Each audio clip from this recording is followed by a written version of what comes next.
नमस्कार, मैं कविता सिंह और आप देख रहे हैं डीएनएन इंडिया। अजमेर में जिला बार एसोसिएशन के चुनाव आज सुबह 9 बजे से शुरू किए गए। मतदान शाम 5 बजे तक चले। इस बार चुनाव में अध्यक्ष पद पर 4, सचिव पद पर 5, उपाध्यक्ष पद पर 3 और कोषाध्यक्ष पर 2 उम्मीदवारों ने अपनी किस्मत आजमाई। कोर्ट परिसर सुबह से ही पूरे चुनावी माहौल में डूबा दिखाई दिया, जहां सभी पदों के उम्मीदवार और उनके समर्थक लगातार प्रचार और संपर्क में जुटे रहे। अजमेर में जिला बार एसोसिएशन के चुनाव आज सुबह 9 बजे से शुरू कर दिए गए हैं। मतदान शाम 5 बजे तक चलाए जाएंगे। इस बार चुनाव में अध्यक्ष पद पर 4, सचिव पद पर 5, उपाध्यक्ष पर 3 और कोषाध्यक्ष पर 2 उम्मीदवार अपनी किस्मत आजमा रहे हैं। परिसर सुबह से ही पूरे चुनावी माहौल में डूबा दिखाई दिया, जहां सभी पदों के उम्मीदवार और उनके समर्थन लगातार प्रचार और संपर्क में जुटे हुए हैं। जिला बार एसोसिएशन के अध्यक्ष अशोक रावत ने बताया कि चुनाव को शांतिपूर्ण और व्यवस्थित तरीके से पूरा करवाने के लिए 55 सदस्यों की एक टीम तैयार की गई है, जिसकी कल बैठक की गई थी। चुनाव के बाद शनिवार 13 दिसंबर को काउंटिंग शुरू होगी और परिणाम भी उसी दिन घोषित कर दिए जाएंगे। विजयी उम्मीदवारों की औपचारिक घोषणा भी शनिवार को ही की जाएगी। जिला बार एसोसिएशन अजमेर के जो चुनाव 2025-26 के तहत जो संपन्न करवाने के लिए हमने 55 लोगों की एक टीम बनाई है और टीम बना करके और समस्त कार्यों का जो उनको बंटवारा करके अपनी अपनी जिम्मेदारी दी है। सभी लोग अपनी जिम्मेदारी के तहत निष्पक्ष, निर्भीक और स्वतंत्र चुनाव करवाए जा रहे हैं। जिस प्रकार से देख रहे हैं, उत्साह और जोश के साथ ये चुनाव हो रहे हैं, क्योंकि अजमेर बार के चुनाव पे पूरे राजस्थान की नज़र होती है। अजमेर बार एक प्रतिष्ठित बार है और इस बार के जो चुनावों में 17 पदों के लिए जो चुनाव होने, एक लाइब्रेरियन का पहले ही एक ही उम्मीदवार होने के कारण उनको भी 13 तारीख को घोषणा की जाएगी और चतुर्कोणीय अध्यक्ष में जो कंपटीशन के साथ में चारों लोग अपने अपने मतदाताओं को लुभाने में और जो प्रचार प्रसार कर रहे हैं, कार्यकारिणी के लोग प्रचार प्रसार कर रहे हैं। अभी तक 170 मतदाताओं ने मतदान का प्रयोग कर दिया है। निश्चित रूप से जो 1550 मतदाता यहाँ जिला बार एसोसिएशन में, क्योंकि 31 मार्च 2025 तक का जो सदस्यता शुल्क 1550 लोगों ने जो जमा करवाया वो मतदान करेंगे और बढ़ चढ़ करके सब हिस्सा ले रहे हैं। 13 तारीख शनिवार को मतगणना होगी 10 बजे से और विजयी उम्मीदवारों की घोषणा की जाएगी। कितने पद है? कुल 17 पद है, यानी एक अध्यक्ष है, 2 उपाध्यक्ष है, एक सचिव है, एक ज्वाइंट सेक्रेटरी, एक ट्रेजरर और एक लाइब्रेरियन और 10 कार्यकारिणी के लोगों के लिए मतदान होगा। 17 पदों के लिए चुनाव है और निश्चित रूप से शाम 5 बजे तक सब लोग मतदान का प्रयोग करेंगे और कल इनकी मतगणना करके और रिजल्ट घोषित किया जाएगा। अजमेर में विकास कार्यों की गति तेज हो गई है। विधानसभा अध्यक्ष वासुदेव देवनानी ने आज शहर के विभिन्न वार्डों में कई नई सड़कों के निर्माण कार्यों का शुभारंभ किया। सुबह 9:30 बजे वार्ड 2 के सुंदर चौक से भानु प्रताप के मकान तक बनने वाली सीसी सड़क कार्य से कार्यक्रम की शुरुआत की। वहीं शाम को संदीप रावत के मकान से तेजाजी मंदिर तक सड़क निर्माण का भी शुभारंभ किया गया। अजमेर में विकास कार्यों की गति तेज हो गई है। विधानसभा अध्यक्ष वासुदेव देवनानी ने आज शहर के कई वार्ड में सड़कों के निर्माण कार्यों का शुभारंभ किया। सुबह 9:30 बजे से वार्ड 2 के सुंदर चौक से भानु जी के मकान तक बनने वाली सीसी सड़क के कार्य से कार्यक्रम की शुरुआत की गई। वहीं शाम को संदीप रावत से तेजाजी मंदिर चौक तक सड़क निर्माण का भी शुभारंभ किया जाएगा। विधानसभा अध्यक्ष देवनानी ने बताया कि वार्ड 1 और 2 में लगभग 95 लाख रुपए की लागत से कार्यों की शुरुआत की गई है। उन्होंने कहा कि अब तक अजमेर उत्तर में 110 करोड़ रुपए की सड़कों और 60 करोड़ रुपए के नालों का निर्माण पूरा किया जा चुका है। इसके साथ ही वार्ड 1 कोटड़ा और प्रगति नगर बी ब्लॉक में नए सड़क निर्माण कार्य शुरू किए जाएंगे। इसमें रामदेव मंदिर के सामने फ्लोरेंस के पास कोटड़ा क्षेत्र प्रमुख है। आज वहीं शुक्रवार शाम 4:30 बजे वरुण सागर रोड से कीर्ति नगर बी, सी और डी ब्लॉक में भी सड़क निर्माण का शुभारंभ होगा। इन सभी निर्माण कार्यों को सार्वजनिक निर्माण विभाग PWD द्वारा करवाया जा रहा है। उन्होंने कहा कि उम्मीद है कि नए सड़क निर्माण कार्यों से आमजन और राहगीरों को आवागमन में बड़ी राहत मिलेगी। आज वार्ड 1 और 2 में लगभग 95 लाख के कामों का श्री गणेश किया है। उसमें सीसी सड़क भी है, बीटी सड़क भी है, और ये 3 सड़कों से लगभग जो सड़कें छूटी हुई थी वे भी पूरी होंगी। धीरे धीरे अजमेर में जो अब तक लगभग 110 करोड़ की सड़कें और 60 करोड़ के नाले अजमेर उत्तर में बन चुके हैं, बनने जा रहे हैं। मैं सोचता हूँ उसके बाद शायद अजमेर में कोई भी मुख्य सड़क नहीं बचेगी जो टूटी हुई हो। इसलिए मेरा अजमेर वासियों से कहना है कि अब भी किसी की कोई सड़क मुख्य सड़कों में बाकी हो तो मेरे ऑफिस में बता दें।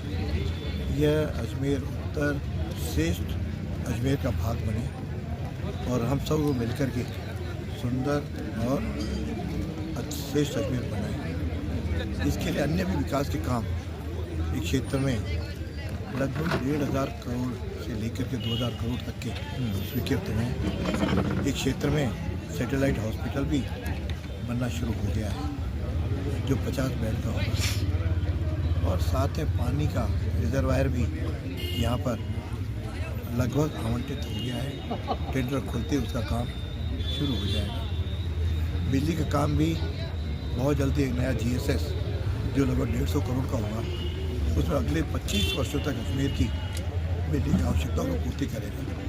इसलिए अजमेर अपने प्रगति पर चल पड़ा है। वो लगता है कि हम इसके अजमेर को अगले 3 वर्षों में उसको पूरी तरह से अजमेर सबके सहयोग से हम लोग बना। एलिवेटेड रोड की महावीर सर्किल साइड से बंद पड़ी चौथी भुजा जल्द ही फिर से ट्रैफिक के लिए खोल दी जाएगी। मरम्मत कार्य लगभग पूरा हो चुका है और शुक्रवार को इस अप्रोच रोड का डामरीकरण किया जाएगा, जिसके बाद शनिवार से ट्रैफिक सुचारू रूप से दौड़ने लगेगा। ये कार्य इंफ्रा प्रोजेक्ट लिमिटेड फर्म द्वारा किया जा रहा है, जिसके सुपरविजन में स्थानीय ठेकेदार महेश गोयल मरम्मत का संचालन कर रहे हैं। एलिवेटेड रोड की महावीर सर्किल साइड से बंद पड़ी चौथी भुजा जल्द से ही ट्रैफिक के लिए खोल दी जाएगी। मरम्मत कार्य लगभग पूरा हो चुका है और शुक्रवार को इस अप्रोच रोड पर डामरीकरण किया जाएगा, जिसके बाद शनिवार से ट्रैफिक सुचारू रूप से दौड़ने लगेगा। ये कार्य इंफ्रा प्रोजेक्ट लिमिटेड फर्म द्वारा किया जा रहा है, जिसके सुपरविजन में स्थानीय ठेकेदार महेश गोयल मरम्मत कार्य का संचालन कर रहे हैं। अतुल गुप्ता के अनुसार मरम्मत कार्य के तहत मिट्टी की विभिन्न layer, reverse and filter design के पास कटाव रोकने और उपाय का जियोग्रिड सहित सभी तकनीकी प्रक्रिया पूरी कर ली गई है। बुधवार को वाटर बाउंड मेकाडम कार्य भी हो गया था, लेकिन गुरुवार तक पूरी तरह सूखने में देरी होने से अब शुक्रवार को डामरीकरण किया जाएगा। इसके लिए सड़क की सफाई गुरुवार को ही कर दी गई थी, क्योंकि 3 जुलाई से ये भुजा बंद थी, जिससे महावीर सर्किल और आगरा गेट चौराहे पर लगातार जाम की स्थिति बनी रहती थी। ख्वाजा साहब के सालाना उर्स को देखते हुए भी जिला प्रशासन के लिए ट्रैफिक मैनेजमेंट बड़ी चुनौती बन गया था। अब रोड पूरी तरह तैयार है और शनिवार से दोबारा से वाहनों की आवाजाही शुरू की जाएगी। आज शाम तक पूरा काम हो जाएगा। हमारी तरफ से आज काम पूरा ओके हो जाएगा। अब प्रशासन के ऊपर है कि प्रशासन इसको कल सवेरे चालू करता है या कैसे करता है। उर्स फेयर्स के पहले हमने इसको पूरा कर दिया। अजमेर शहर की काफी पब्लिक इससे परेशान हो रही थी। बिल्कुल हो रही थी, वैसा बिल्कुल हो रही थी। अब उससे काफी राहत मिल जाएगी पब्लिक को। कल से जाम जैसी स्थितियां रहती थी, अब नहीं, कुछ भी नहीं रहेगा। काम पूर्ण रूप से हो चुका है। पूर्ण रूप से हो चुका। शाम तक पूरा कंप्लीट हो जाएगा। आज का काम पेंडिंग था जो हो रहा है, आज हो जाएगा शाम तक पूरा। आज पूरी रोड बन के तैयार हो जाएगी। प्रशासन को आज शाम को सौंप दी जाएगी रोड, फिर वो अपने हिसाब से इसको मेला भी पास में आ रहा है, नया साल भी पास में है। बिल्कुल बिल्कुल बिल्कुल उसके मद्देनजर रखते हुए जल्द से जल्द इस काम को पूरा करा। कलेक्टर साहब का आदेश था कि 10 तक करना, 2 दिन हमने मोहलत मांगी, 12 तारीख तक इस काम को पूरा कर दिया। तो आज 12 तारीख है। यहाँ रुकते हैं एक छोटे से ब्रेक के लिए। कैंसर बीमारी ही ऐसी है, चिंता तो होगी ना। लेकिन अब अपनी चिंता को बदलो विश्वास में, क्योंकि आदिनाथ कैंसर मेडिसिटी में है रेडियोथेरेपी, कीमोथेरेपी और कैंसर सर्जरी के उपचार के साथ आधुनिक सुविधाएं भी। विजिट करें आदिनाथ कैंसर मेडिसिटी एट चाची आवास अजमेर।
अजमेर की गुलाबबाड़ी फाटक अंडरपास पर आज ब्लॉक लगाने का काम शुरू कर दिया गया है। प्रशासन ने इस कार्य के लिए 12 घंटे का समय तय किया है, जिसके भीतर पूरा निर्माण कार्य आगे बढ़ाने का लक्ष्य रखा गया है।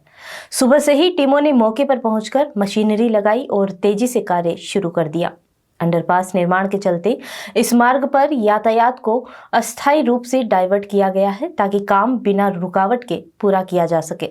अजमेर की गुलाबबाड़ी फाटक अंडरपास पर आज ब्लॉक लगाने का काम शुरू कर दिया गया है।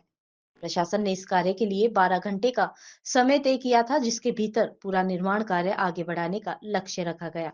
सुबह से ही टीमों ने मौके पर पहुंचकर मशीनरी लगाई और तेजी से कार्य शुरू कर दिया। अंडरपास निर्माण के चलते इस मार्ग पर यातायात को अस्थायी रूप से डाइवर्ट कर दिया गया है, ताकि काम बिना रुके पूरा हो सके।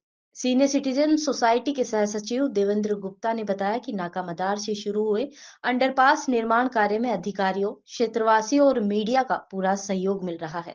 इसी सामूहिक प्रयास के चलते काम की रफ्तार तेज हुई है और प्रशासन द्वारा तय समय सीमा में इसे पूरा करने का प्रयास लगातार जारी है। क्षेत्रवासियों का कहना है कि जैसे ही लाइन ब्लॉक लगे, अंडरपास को जल्द से जल्द शुरू किया जाए, ताकि लोगों को आवागमन में किसी तरह की परेशानी ना हो और लंबा इंतजार खत्म हो सके। इस नाका मदार में जो अंडरपास का काम शुरू हुआ है, ये हम लोगों के संयुक्त प्रयास से मीडिया, प्रिंट मीडिया और प्रशासन सभी के सहयोग से ये काम आज से एकदम युद्ध स्तर पर शुरू किया गया है। आज इसमें ब्लॉक्स डाले जा रहे हैं। उम्मीद है कि ये काम जो प्रशासन ने समय सीमा दी है, उस समय सीमा के अंतर्गत पूरा कर दिया जाएगा। हम प्रशासन से यही आग्रह करते हैं कि ब्लॉक डलने के बाद यदि संभव हो तो अंडरपास को जल्दी से जल्दी चालू कर दिया जाए, ताकि क्षेत्रवासियों को परेशानी ना हो। कम से कम समय में इसको चालू कर दिया जाए। ये हमने प्रयास किए थे। ये काम जो है 2018 करीब मई जून से चालू हो रखा है, जो बीच में 2020 के आसपास रुक गया था। उसके बाद हम लोगों ने काफ़ी प्रयास किए, मीडिया का, प्रिंट मीडिया का, सभी का सहयोग रहा, प्रशासन का सहयोग रहा, तो उसके बाद ये काम अब दोबारा से शुरू हुआ है। कितनी लेबर लगी होगी अपन? लगभग इसमें इस समय जो है 200 से अधिक लेबर लगी हुई है, जिसमें 4 तो पॉकलैंड मशीनें लगी हुई हैं, क्रेन लगी हुई हैं। स्टैंड बाई क्रेन का अरेंजमेंट रेलवे ने किया हुआ है, जिससे कि कोई भी अगर मान लीजिए समय रहते बीच में दिक्कत आती है तो दूसरी स्टैंड बाई यूनिट से काम किया जा सके, काम ना रुके। कितने घंटे का टाइम दिया है इसमें? रेलवे ने जो ब्लॉक लिया है, आज सुबह 7 बजे से काम शुरू किया है, शाम को 7 बजे तक का ब्लॉक है। और इस पूरे टाइम के अंदर सारी ट्रेनें यहाँ से बंद कर दी गई हैं। जो भी ट्रेनें इंपॉर्टेंट हैं उसको दौराई या आदर्श नगर साइड से डाइवर्ट करके घुमा के लिया गया है। और टेम्परेरी जो आज की व्यवस्था है पुष्कर बार एसोसिएशन के चुनाव में इस बार त्रिकोणीय मुकाबला देखने को मिला, जिसमें मदन सांखला ने अध्यक्ष पद पर शानदार जीत दर्ज करते हुए बाजी मार ली। सांखला ने अपने निकटतम प्रतिद्वंदी अधिवक्ता जगदीश चौधरी को 49 मतों से पराजित किया और जीत हासिल की। चुनाव की घोषणा के बाद पूरे कोर्ट परिसर में जश्न का माहौल बन गया। पुष्कर बार एसोसिएशन के चुनाव इस बार त्रिकोणीय मुकाबला देखने को मिला, जिसमें मदन सांखला ने अध्यक्ष पद पर शानदार जीत दर्ज करवाते हुए बाजी मार ली। सांखला ने अपने निकटतम प्रतिद्वंदी अधिवक्ता जगदीश चौधरी को 49 मतों से पराजित किया और जीत हासिल की। चुनाव की घोषणा के बाद पूरे कोर्ट परिसर में जश्न का माहौल बन गया। चुनाव अधिकारी अरुण वैष्णव ने बताया कि पुष्कर बार एसोसिएशन के इस चुनाव में कुल 122 अधिवक्ताओं की सूची जारी की गई थी, जिनमें 119 अधिवक्ताओं ने अपना मत दिया। इस चुनाव में मदन सांखला ने 83 vote, Jagdish Chaudhary 34 vote, Arjun Singh Rathore 2 vote हासिल किए, जिनमें मतों में मदन सांखला ने भारी जीत हासिल की। उन्होंने जीत का श्रेय अपने गुरु कुलदीप पराशर को देते हुए कहा कि ये जीत उनकी प्रेरणा और मार्गदर्शन का परिणाम है। परिणाम घोषित होते ही अधिवक्ताओं में खुशी की लहर दौड़ गई और समर्थकों ने सांखला को माला पहनाकर ढोल ढमाकों के बीच भव्य जुलूस निकाला। पुष्कर बार एसोसिएशन के सभी अधिवक्ताओं के साथियों ने मदद करके मदन सांखला को अच्छे मतों से प्रचंड जीत दिलाई है। ये जीत सभी अधिवक्ताओं की है। अधिवक्ताओं के कारण ही ये जीत पर संभव हो पाया है। हम लोग भविष्य में अधिवक्ताओं के लिए, चैम्बर के लिए और एडीजे कोर्ट के स्थापना के लिए पूरा प्रयत्न करेंगे और एक वकील कॉलोनी के लिए हम लोग प्रयासरत है। माननीय सीएम साहब को हम ज्ञापन देंगे, एक वकील कॉलोनी स्थापित हुए। और माननीय सुरेश जी रावत ने हमारे प्रयासों से पूर्व कार्यकाल में एसडीएम कोर्ट की स्थापना करी पुष्कर के अंदर। अब हम एडीजे कोर्ट के लिए और चैम्बर के लिए मांग करेंगे और हर वकील भाई के लिए हित के लिए हम तैयार तत्पर रहेंगे। के बार एसोसिएशन के जो अध्यक्ष पद के लिए चुनाव हुए थे उसमें कुल 122 एडवोकेट्स ने सूची थी। इसमें 119 ने अपने मताधिकार का प्रयोग किया। 119 में से 83 मत मदन लाल सांकला जी को, 34 वोट जगदीश जी चौधरी को और 2 वोट हमारे अर्जुन सिंह जी राठौड़ साहब को मिले। इस प्रकार मदन जी सांकला इस बार अध्यक्ष के चुनाव में विजय घोषित किए गए हैं। इनका शपथ ग्रहण सोमवार को 15 तारीख को जो नेक्स्ट वर्किंग डे है उस पर बार कक्ष में किया जाएगा। जो ये मेरी जीत है, ये मेरी जीत नहीं हो गया, मेरे जो गुरु जी एक कुलदीप परासर की है और कुलदीप जी की वजह से मैं आज जो कुछ हूँ उनकी वजह से हूँ। और इनकी जो ये कहेंगे अधिवक्ता हितों में, मैं इनके साथ चलूँगा और अधिवक्ता हितों में हमेशा तत्पर रहूँगा। त्रिकोणीय मुकाबले के बीच आपने ये सीट निकाली है और आपके साथ पूर्व अध्यक्ष खड़े हैं, कैसा महसूस करते हैं? इनका ये आशीर्वाद है और जो मेरे साथी अधिवक्ता हैं उनका और मेरे बहुत सही है। नसीराबाद शुक्रवार को संपन्न हुए बार एसोसिएशन नसीराबाद के अध्यक्ष पद के चुनाव में चतुर्थ कोणीय मुकाबले के बीच आशीष अजमेरा ने बेहद नजदीकी अंतर से जीत दर्ज की। उन्होंने अपने निकटतम प्रतिद्वंदी एडवोकेट फारूक खत्री को 4 मतों से पराजित करते हुए अध्यक्ष पद हासिल किया है। नसीराबाद शुक्रवार को संपन्न हुए बार एसोसिएशन नसीराबाद के अध्यक्ष पद के चुनाव में चतुर्थ कोणीय मुकाबले के बीच आशीष अजमेरा ने बेहद नजदीकी अंतर से जीत दर्ज की। उन्होंने अपने निकटतम प्रतिद्वंदी एडवोकेट फारूक खत्री को 4 मतों से पराजित करते हुए अध्यक्ष पद हासिल किया। चुनाव अधिकारी एडवोकेट सुखदेव चौधरी ने बताया कि मुकाबले में 4 उम्मीदवार मैदान में थे।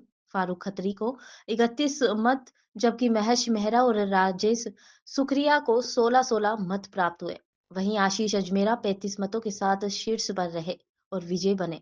चुनाव में 100 अधिवक्ताओं में से 98 अधिवक्ताओं ने मतदान किया जबकि 2 अधिवक्ताओं ने मतदान नहीं किया था। अध्यक्ष पद पर आशीष अजमेरा की जीत के बाद उनके समर्थकों, शुभचिंतकों और मित्रों ने उन्हें बधाइयां का तांता लगाया। बार एसोसिएशन नसीराबाद के अन्य सभी पदों पर प्रत्याशी पहले ही निर्विरोध निर्वाचित हो चुके थे। शुक्रवार को केवल अध्यक्ष पद पर मतदान हुआ जिसमें आशीष अजमेरा विजयी बने। मताधिकार दिवस 12/12/2025 को संपन्न हुए जिसमें कुल 4 प्रत्याशी चुनाव मैदान में थे और केवल मात्र अध्यक्ष पे चुनाव हुआ। बाकी पदों पर पूर्व में निर्वाचित घोषित किए जा चुके हैं। अध्यक्ष पे 4 प्रत्याशी थे। आशीष जी अजमेरा 35 मत मिले, फारूक जी खत्री साहब को 31 मत मिले, महेश जी मेहरा जी को 16 वोट और राजेश सुखरिया साहब को 16 वोट। इसमें से आशीष अजमेरा जी को 4 मतों से निर्वाचित हो सकते हैं। खबरों के सफर में अभी सिर्फ इतना ही, फिर हाजिर होंगे खबरों के नए सफर के साथ। तब तक मुझे दीजिए इजाजत। नमस्कार।